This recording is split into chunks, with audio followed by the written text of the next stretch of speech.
Hello everyone, today we are going to study about Ohm's law. Let's start the video. Now Ohm's law.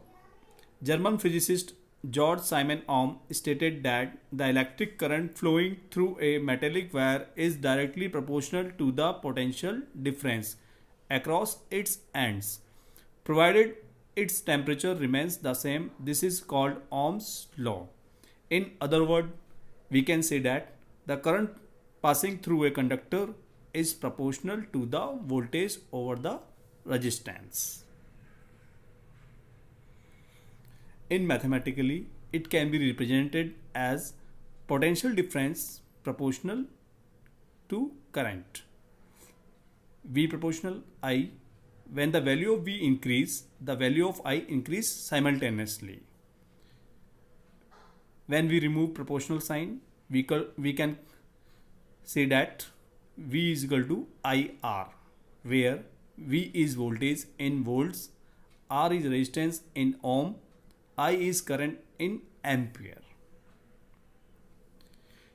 Here in both the diagram and picture, we see that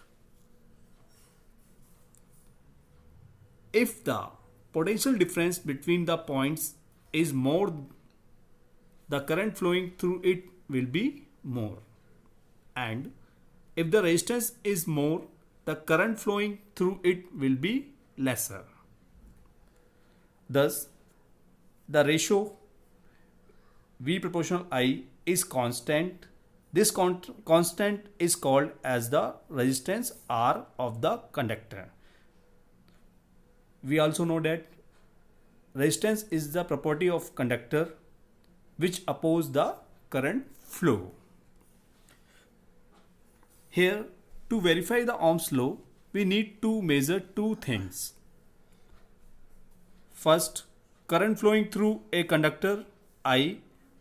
Second, voltage across 2 points of a conductor.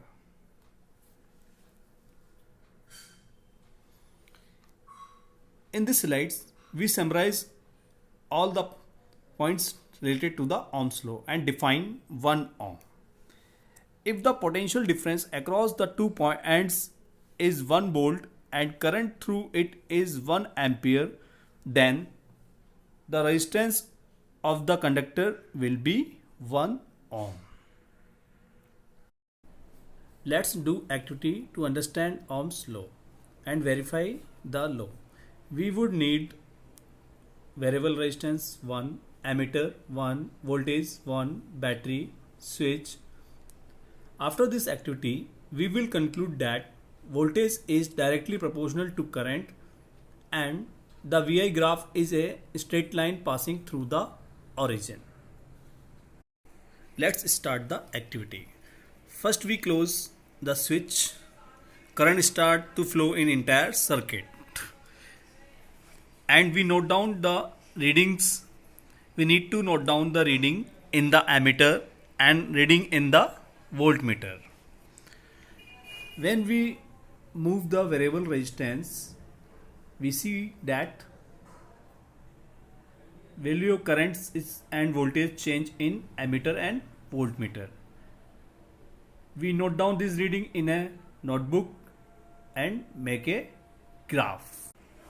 When we draw a graph, we see that the VI graph is a straight line passing through the origin. This is all about the Ohm's law.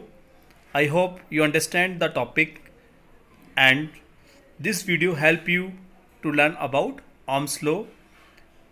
Enjoy and stay happy. Goodbye.